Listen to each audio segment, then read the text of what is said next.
The following content is provided under a Creative Commons license.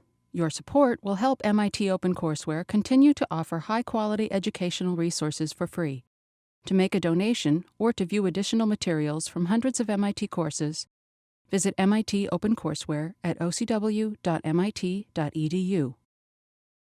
Okay, let me start again. Thanks for helping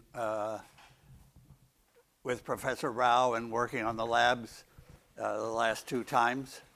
I was saying the labs were really for his class, which is 90 minutes, so that we were kind of running out of time just answering those questions.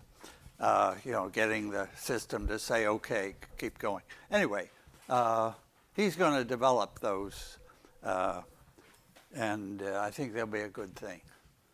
So actually, the second lab, as I was watching it, I was thinking of a math question, and may I report to you on that math question? So you remember the lab was completing a matrix. You've got some entries, and you can put in any other entries in the other positions. And the question was, can you complete it to a rank 1 matrix? And so here's my question. What positions are okay, and what positions could you maybe not be able to complete to a rank 1 matrix? Examples are the best. Okay. So I'm looking at this question here. Okay. So suppose I'm looking for a rank 1 matrix of the form X column Y transpose, or UV transpose, I guess. Those are the letters we're used to. UV transpose. And that means, of course, that each Aij is UI times Vj. Right. So we're able to choose, we have M used. Let me ask a question. Could I complete, so let me take M equal N equals 3. So a 3 by 3 matrix. I'm going to give you M plus N minus 1, which is 3 plus 3 minus 1, 5 positions. And suppose give non-zeros in which 5 positions? So where is that number M plus N minus 1 coming from? Well, because I have M U's and I have N V's for a rank 1 matrix. I goes from 1 to M, J goes from 1 to N, so I have M plus N. But obviously I could require the first U to be a 1. In other words, when I'm multiplying those, there's 1 degree of freedom that is sort of repeated here, because if I'm just given, just in the one, anyway, you see it, that I can rescale the U's so that the first U is a 1. And that leaves me M plus N minus 1. So could I give you these 5 numbers, and could you complete that to a rank 1 matrix? So those are non-zeros. Why do I say non-zeros? Because if that number happened to be a 0, I'd have bad news there. If I prescribed that one and I prescribed it to be 0, then if every column has to be a multiple of that column, these would all have to be 0. So I don't want that. I want to be able to prescribe 5 numbers, and therefore they better not be 0. Okay. Could you complete the job with that choice of 5 positions? I think you could, because how would you decide on that number? Well, I mean, at least one way to look at it is, what would that number be there? So this is, that number would be chosen. There would be one and only one choice for that, that would give rank 1. In fact, that little 2 by 2 determinant would have to be 0, right? All the rows, all the columns are supposed to be multiples of one column. All the rows are supposed to be multiples of one row. All the 2 by 2s are rank 1. They're all, and rank 1 for a 2 by 2 means determinant 0. So I would know what that one had to be. That number would have to be A12 times A21 over A11. That's because I have to get every 2 by 2 determinant has to be 0 here. If I want rank 1, I can't stand any 2 by 2s that are invertible matrices. So all determinants have to be 0. Okay, and of course then these 3 numbers would allow me to fill in there. Those 3 numbers would allow me to fill that. Those 3 numbers would allow me to fill that. It'd be easy. Easy. So that I can see that those are 5 positions that work. Now give me 5 positions that won't work. So this is good. This is check. Now I want one where I can't make it work. So let me give that number. That number. Okay, well, so I'm looking for something that fails, a set of positions that fails, and then I want to be able to test. Does the set of positions work for any non-zeros, or does it not work? Okay, so I want to get another, what am I looking for here? A different one that works? Okay, so what else would work apart from that? Let's see, I'll suppose I take that one. Now what about that position there? I must not choose that one, right? I must not choose that one because that would complete a 2 by 2, and if I gave the wrong numbers, the determinant wouldn't be 0 and I would be failed. So I must not give that position. Maybe I could give that position. Maybe I could give this one. How's that? If I had those 5, would I be able to complete? It looks good anyway. It looks good. Let's see, how would I go about completing that? Let's see. I would know what that number had to be from this 2 by 2. From this 2 by 2, I would know that number. From this, where now? This and this and this. No, that's not any good. What do I do now? To get, how would I get this number? Oh, okay, I guess I have to use, so to get to this would complete that, or this 2 by 2. Oh, yeah, okay, no problem. That would complete that one, right? But this one, I don't think I can get immediately, but I can get it. Once I know these, then obviously I can get that, right? So I have to, it's a sort of nice combinatorial problem. Which 5 positions will work, which five will not work? How do I tell? So, or of course that's for 3 by 3. Yeah, so I had like a bigger example. Let me move up to 4 by 4. So now, here comes the idea that I learned last night from a math professor who does combinatorics.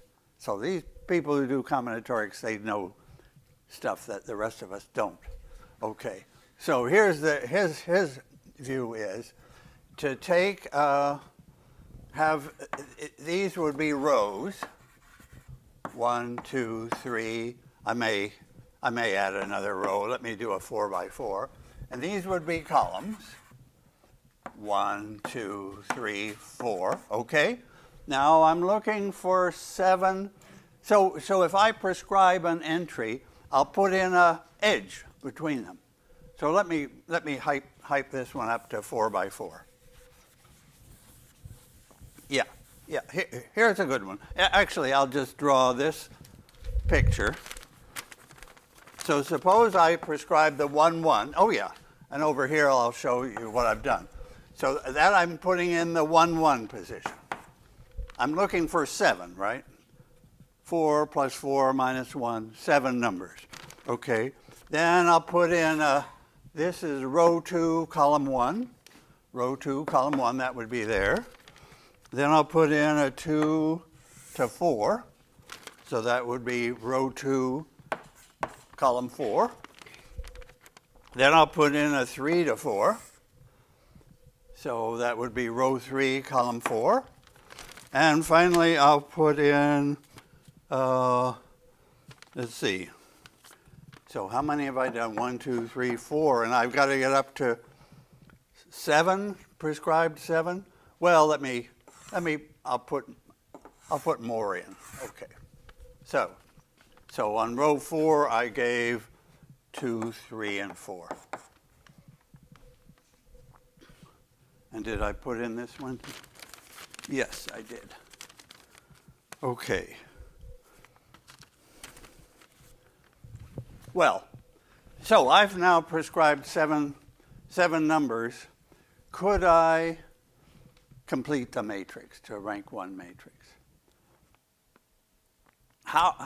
You see the math question. If I'm given 7 positions there, this is another way to look at the same picture. This is, I put in an edge for every x. So if I have 7 x's, I've got 7 edges. And this is called a bipartite graph. So it's a graph. I've got 4 nodes here, 4 nodes here, so I have 8 nodes. It's a bipartite graph because the nodes, I have one part of nodes over there, one part of nodes here. Bipartite means 2 parts. So the rows give me one part of the edges, the columns give me the other part of the edges, and all the connections go between the parts. I don't have any lines from a row to a row because the whole code is that this tells me where those 7 positions are. Okay, now I'm just going to ask you, can I complete the graph? Can I complete the matrix? Can I complete rank 1 matrix there? Okay. What do you think? So the real question is, what's the rule? What's the how can I see when I can't complete the matrix? Something gets in the way. Here, what got in the way was this 2 by 2. And actually, I asked the question on email: can I always complete it? Yeah. So that would be the question I could ask you. Can I always complete the graph? Complete the matrix to have rank 1 when I don't run into this? Is that all I have to avoid? A 2 by 2 where I'm given 3, where I'm given all 4 entries. Oh yeah, here this I was able to complete. Yeah. So sorry to let's do one. If I'm given those entries, and maybe some others, I guess 7 altogether, that's a failure, right? If I can't prescribe any non-zeros in those 7 positions, because if I prescribe any non-zeros, I probably won't have a 0 determinant here. I won't have rank 1. That column will not be a multiple of that column. Whatever I do here, I've screwed up already. So that's a fail. Okay. Right. And how do let me take that picture and turn it into this picture. So rows, columns. So if I take these 7, that's row 1, 2, 3, 4. So row 1 goes to 1 and 2. Row 2 goes to 1 and 2. Row 3 goes to 4. And row 4 goes to 3 and 4. That's a failure. And how do I know it's a failure? I want to now come up with the answer. So if I give any 7 positions or any m plus n minus 1 positions like that, I can create a graph like that, just following the rule that you saw. Those 7 positions gave me 7 edges in my graph, and it's a bipartite graph because every edge goes from this part over to this part. And that's a failure. And the reason it's a failure is that I have here a cycle. If I go across, down, I come back where I started. That would be a cycle equals failure.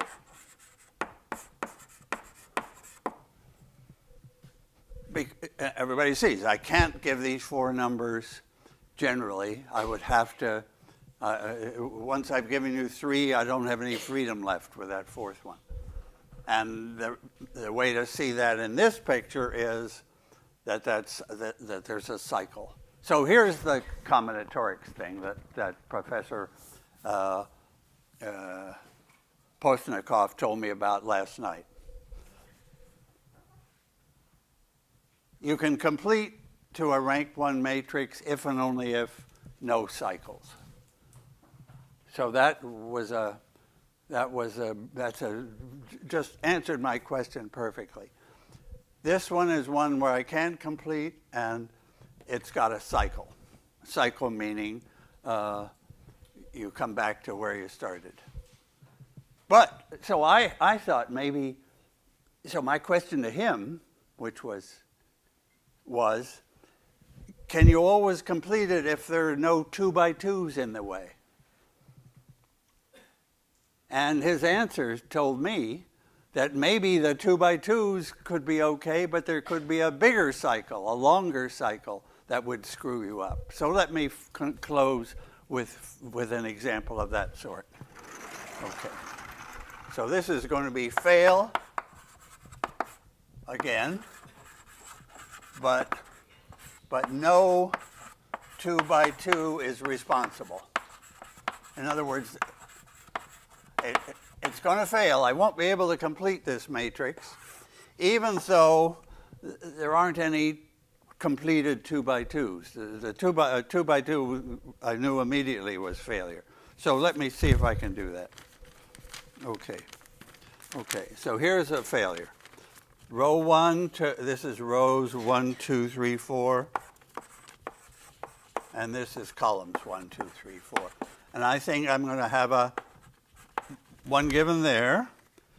And yeah, I sort of started this before. And 2 goes to 1 and 4.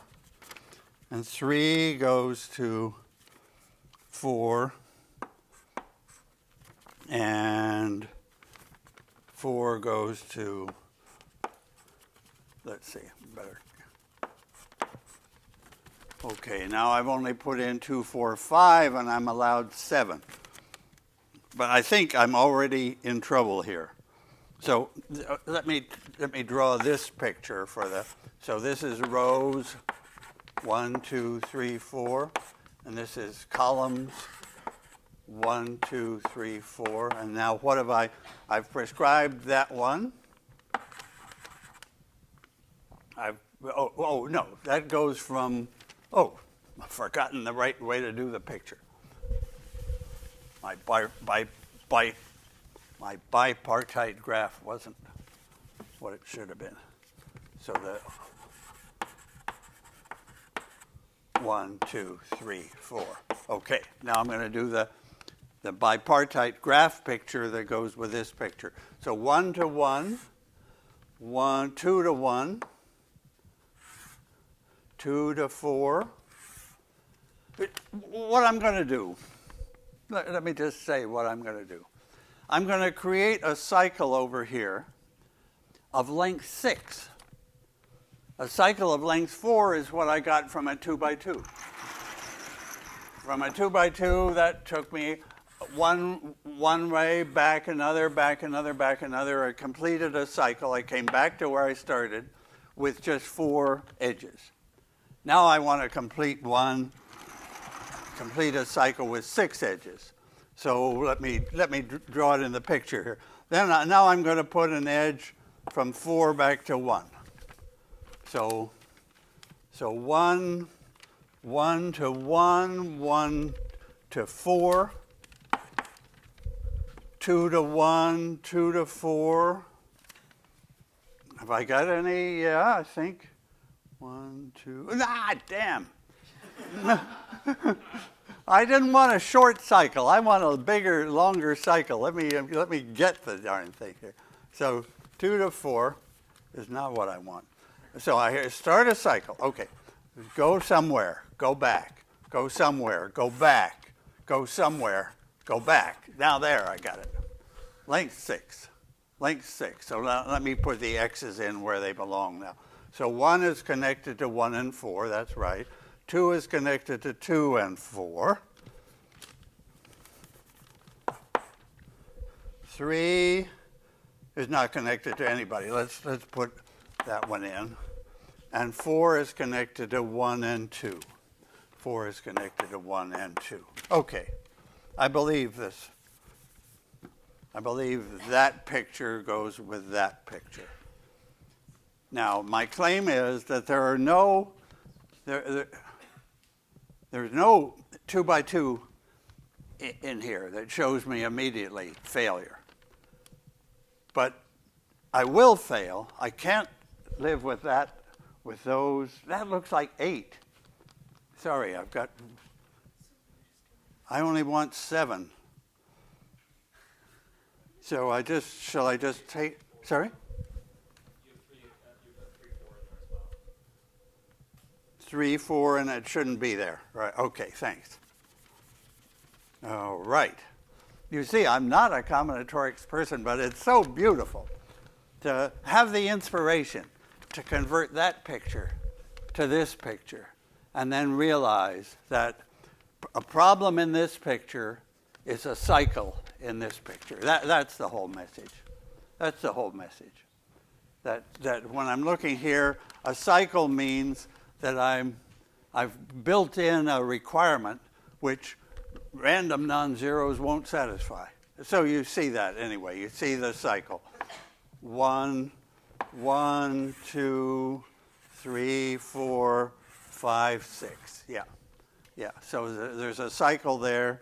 So somehow those 6 x's, whichever they are, I guess not, all but the 3 by 3. So I could take away this part of the graph and just have 3 and 3, and there would be 6 numbers in there, and that's too many. Yeah. Okay, I'm going to stop there. Exactly halfway through the class. But I'm going to stop there with a question, which I don't know if I dare send another question to Professor Postnikoff, who answered this one perfectly. But my question would be, when could you complete a rank 2 matrix? What positions could you fill in and be able to reach rank 2? That would be trouble, right? I don't know where we would go with that. But anyway, that's the for us, for 18065, that's the natural question. When could rank 1 is super special for us, and rank 2 or rank R would be the general case. Yeah. So they're good math questions. Now, topic 2. Convolution. So the first lab in the course just happened to have a convolution and used that word and so on, but we did not.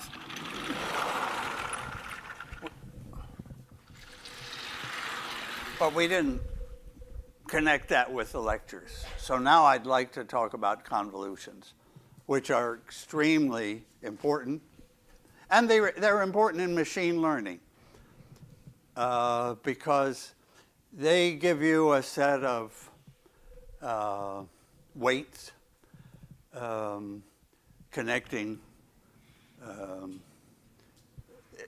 They're an efficient way to let me show you. Okay, so a convolution matrix.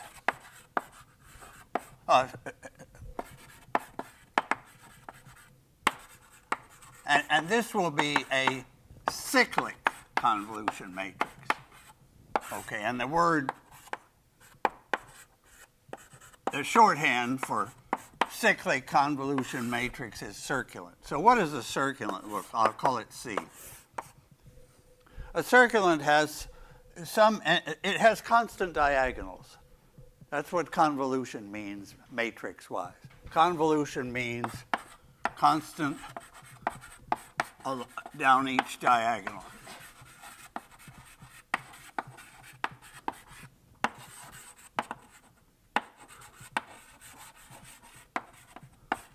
And cyclic means complete circle around again.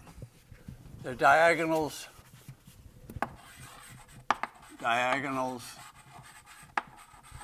circle around. So I'll just show you what I mean. So 4 by 4, let's say. So it has some entry to, there's one diagonal. Here's another diagonal. So now I have constant diagonals, but if it's going to be a circulant matrix, and this is the best family of matrices in the world. The algebra is just terrific for these matrices, and that's why they're the heart of signal processing. So this is a constant diagonal matrix, but it's not yet a circulant.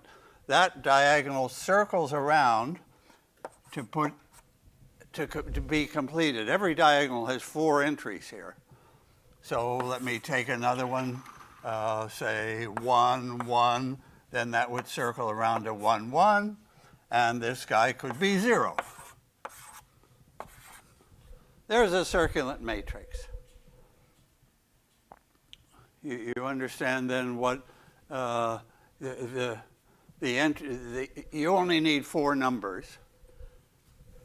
Say the first column. If you prescribe the first column of a circulant matrix, then you've told MATLAB, for example, all it needs to know. If you tell it one column, it can get all the other columns just by cyclic shift. There's the first column, 2, 0, 1, 5. The second column is 2, 0, 1, 5, shifted down by 1. The next column is again shifted down by 1, 2, 0, 1, 5.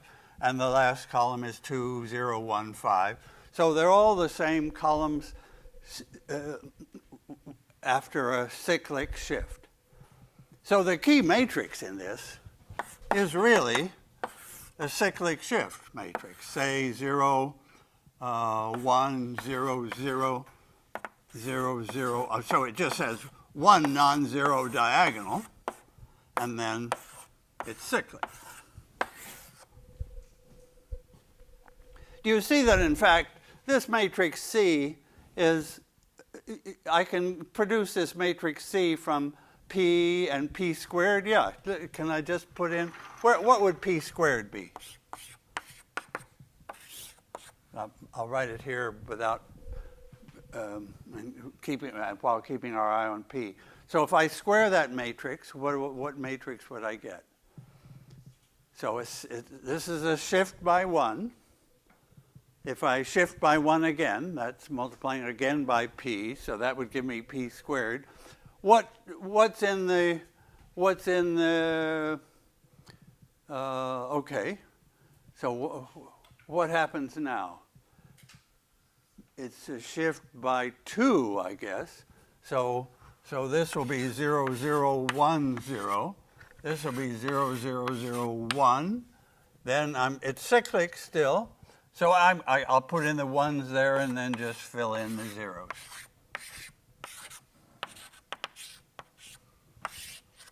Okay, so p squared shift by 2. You start out with this one. Yeah. Is that right? Yes. Yes. Okay. Okay. Yeah. Let's just make it multiply a vector, x naught, x1, x2, x3. What it does is it puts well, I've started the numbering with 2 here. x2, x3, x0, and x1. So it's shifted it by 2, and cyclically, so the x2, x3 that got shifted off the bottom come back to the top. Okay. What I want to, so the first property is of circulants. So suppose I have matrices C and D circulants.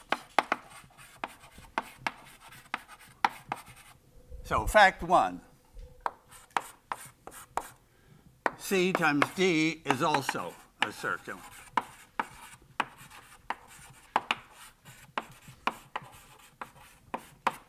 So if I multiply circulant matrices, I get more circulant matrices. And the identity is a circulant matrix. I have a little group of matrices, the best little group of matrices there is. I can multiply 2 guys in the group, and I get another one in the group. Why is CD also a circulant? Let's see, can we see why that fact is true? I guess here's my way to look at it. A circulant matrix, let me put it here. A circulant matrix, every circulant matrix is C naught times the identity circulant plus C1 times the single shift plus C2 times the double shift plus C3 times the triple shift. That's what it takes to put C naught, C1, C2, and C3 on those diagonals. C naught I is obviously on the main diagonal. C1P, remember what P is, that puts C1 on the next diagonal. Then C2P squared, when I square this, I've shifted by 1 more, so it will put C2 on that diagonal, and finally C3 would go in those positions. So every circulant matrix is a polynomial in P, in a single shift. This is any combination of shifts. This is a single shift, that's a double shift, that's a triple shift, that's a 0 shift. And if I take combinations, I get a circulant matrix. So now I can see why CD is also a circulant, because this is a polynomial in P, and this is a polynomial in P, and when I multiply those together, I get a polynomial in P. But usually, if I multiply a third-degree polynomial by another third-degree polynomial, so say I'm looking at 4x4 circulant matrices. So this would be a polynomial of P in P of third degree 3. And this would be a polynomial of degree 3. So that would give me a polynomial of degree 6. But I don't want that. That somehow I have to define multiplication so that I want this to be degree. These are all supposed to be 4x4 matrices. You know, just like that one. That's twice the identity plus 5p plus 1p squared plus 0p cubed. And suppose I square that. Then again, I'm going to get a circulant matrix, and I don't want it to go up to degree 7. I want, I just want 4 terms in my polynomial. I just want the main diagonal and the next three diagonals, and then cycling around completes the matrix. So how do I get, how to get degree 3?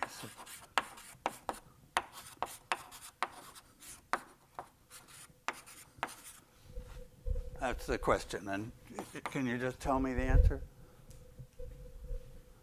So I'm multiplying. Yeah, let's just do an example. So I have C0, C1p, C2p squared, C3p cubed times D0 plus D1p plus D2p squared and D3p cubed. So that's P is this. P is 4 by 4 circular shift.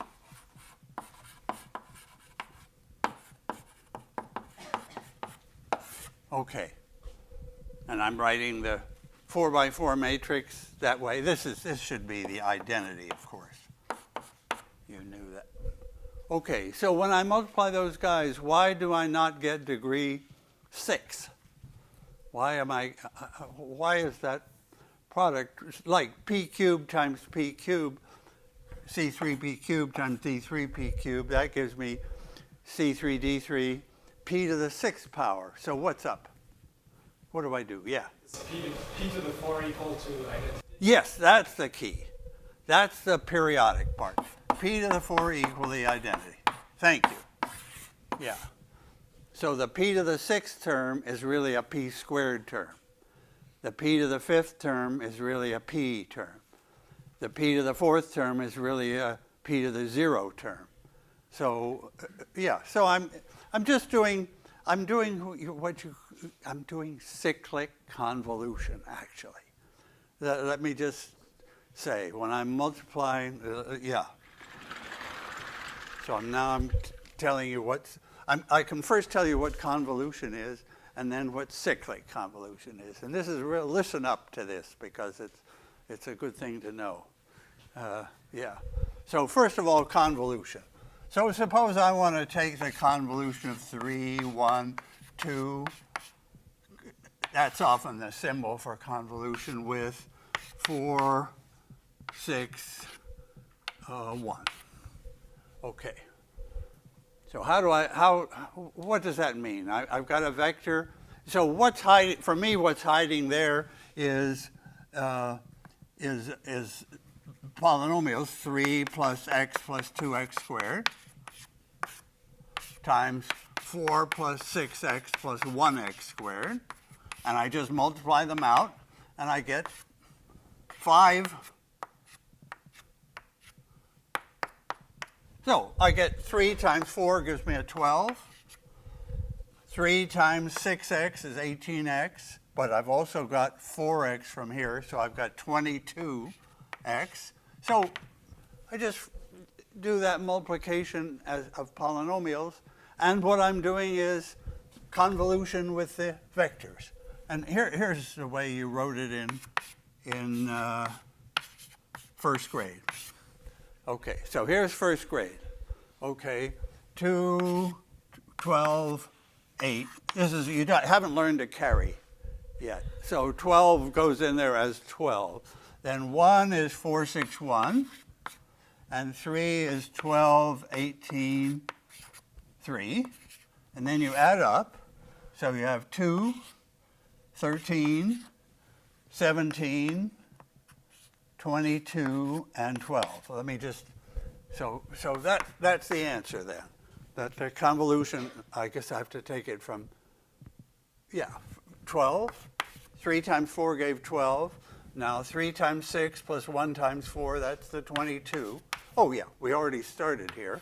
But now, what's after that? 17? Why did I say 17? Oh, 8 plus 6 plus 3. Thanks. 17. And then 12 plus 1, 13. And then 2. That's non-cyclic. So that's convolution. Oh, if I want it to be non-cyclic, I don't put a circle in. So that's the symbol for ordinary convolution. If you do the MATLAB command conv for convolution, if you gave it those vectors, it would give you a vector with 5 components as a result. But if you now let me make it cyclic. Okay, so what's going to happen now when I make it cyclic? So this represents 12, 22p, 17p squared, 13p cubed. And what happens? What's 13p cubed if n is 3 and I'm doing 3 by 3 matrices? Then 13p cubed is the same as 13, right? P cubed is I. So the 13 will go back there, and the 2 will be p fourth, and it'll go back as p. So now with convolution, cyclic convolution, gives 12 and 13, 25, 22 and 2, 24, and the 17. Okay. So I'm getting back a vector of length 3. Just as I want to do. If I have a 3 by 3 matrix, a convolution, cyclic, circulant matrix with those 3 diagonals and these 3 diagonals, then I want the answer to be a 3 by 3 matrix with these diagonals. So again, matrix multiplication of circulant matrices corresponds exactly to multiplying polynomials cyclically, and that's cyclic convolution. And then there's just one little trick to see if you got the numbers right. I believe that it should be true that if 3 plus 1 plus 2 is 6, 4 plus 6 plus 1 is 11, and I believe that those should add to what? What do I hope that they add to? 66. I'm a little nervous about doing it, but I think we can. Yeah. So 49, 59, 66. Check. Yeah. So the digits, the sum of the digits of one factor multiplies the sum of the digits of the other factor to give the sum of the digits in the convolution. And that would be true whether we're doing cyclic, which is bringing the 13 and the 2 back in, or not cyclic, where we have 5 numbers. Yeah, so that's actually a check that I don't know if you ever thought about that in 2nd grade. Multiplying these numbers, multiplying that number by that number, and getting some answer, which probably half the class did not get, right? Then 5th grade, they're kind of getting it. But if they knew a check, so they could have just added these numbers to get 11, added these numbers to get 6, multiplied those to get 66, and checked that those added to 66. That never had occurred to me, I admit, in 2nd grade either. But it's a good thing. Now you know. Now you can pass 2nd grade. Okay. So this is the picture for cyclic convolution. And I just have a few minutes left to tell you about the eigenvalues and eigenvectors of these matrices. So what can you tell me about the eigenvalues or say the eigenvectors? I have a matrix P. Happens to be a permutation matrix, but it's a matrix. Then I take this polynomial in the matrix. What can you tell me about the eigenvectors of this matrix C? So I have, right? My C looks like that, and I'm asking you for the eigenvectors of that. And I'm saying that is a polynomial, sum of powers of P, like so. In fact, the numbers here just come off the diagonals. So what about the eigenvectors? Well, that is an eigenvector. That's true. The vector of all ones will be an eigenvector. With what eigenvalue, actually? Yeah. So what I want you to see is the eigenvectors of C are the same as the eigenvectors of P. If I have an eigenvector of P, that's also an eigenvector of P squared and P cubed and a combination. So eigenvectors of P are eigenvectors of C. So then the question is, what are the eigenvectors of P? You see what I mean? That it didn't really matter if I'm looking for eigenvectors, what those numbers were. The point is that those numbers were constant on diagonals, and that it's built out of one matrix P. Built out of one matrix P, so if all I have to do is the eigenvectors of P. Yeah. So that's the final step here. What are the eigenvectors and eigenvalues of P? So eigenvectors, eigenvalues for P equal 1, 1, 1, and 1, say, and otherwise zeros.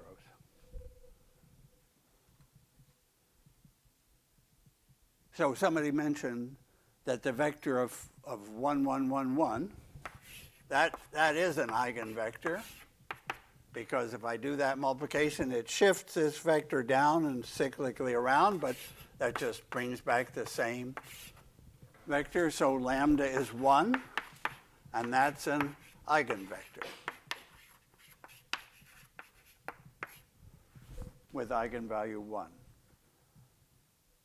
But this is a 4 by 4 matrix. Oh, now you're guessing 1 minus 1, 1 minus 1. Interesting. Well, all right, tell me an eigenvector for minus 1. Do you want to just alternate signs there? So let me do that multiplication times 1 minus 1, 1 minus 1. Of course, I don't have to do this multiplication. I'm just going to shift this. So I'm going to shift that down, 1 minus 1, 1, and cyclically around. And now what's the eigenvalue? It is an eigenvector. And what's the eigenvalue that makes, what multiple of that vector gives that vector? Minus 1.